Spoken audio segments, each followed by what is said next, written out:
रवींद्रनाथ विद्यालयात गुरुपौर्णिमा हा पवित्र दिवस अत्यंत श्रद्धा, भक्तिभाव आणि उत्साहात साजरा करण्यात आलाय। कार्यक्रमाला संस्थेचे अध्यक्ष ॲडव्होकेट मनोज पिंगळे, उपाध्यक्ष श्री वसंत राऊत, सेक्रेटरी वासंतीताई गटणे, संचालिका सौ मृणाल पाठक, हरी काशीकर शाळेच्या मुख्याध्यापिका डॉक्टर वर्षा देशमुख मॅडम आणि पर्यवेक्षक श्री राजेश मालवी यांची प्रमुख उपस्थिती होती। कार्यक्रमाची सुरुवात दीप प्रज्वलन व गुरुवंदनेने झाली। विद्यार्थ्यांनी गुरूंसाठी गीत, नृत्य, भाषण याद्वारे आपली कृतज्ञता व्यक्त केली।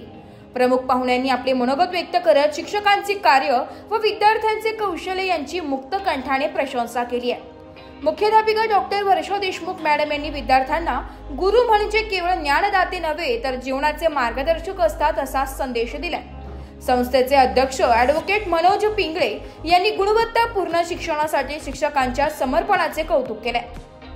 शाळेतील सर्व शिक्षक, शिक्षकेतर कर्मचारी आणि विद्यार्थी मोठ्या संख्येने उपस्थित राहून हा पवित्र सोहळा अनुभवला। उपकार मानू तुमचे कळत नाही मला, अंधारल्या वाटेवरती प्रकाशाची नवी दिशा, अंधारल्या वाटेवरती प्रकाशाची नवी दिशा, नवी दिशा। आम्ही माती तुम्ही कुंभार, आम्ही माती तुम्ही कुंभार, हवं तसं घडवा, चुकलं असता क्षमा, आम्हा मार्ग नवा दाखवा, चुकला असता आमचा मार्ग नवा दाखवा, असुदा सदा तुमची ज्ञानरूपी छाया, चला सर्व वंदनीय श्री गुरुराया धन्य आहे।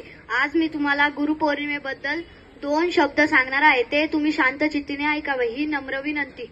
गुरुर् ब्रह्मा गुरुर् विष्णू गुरुर्देव महेश्वरा, गुरु साक्षात परब्रह्म तस्मै श्री गुरु नमः।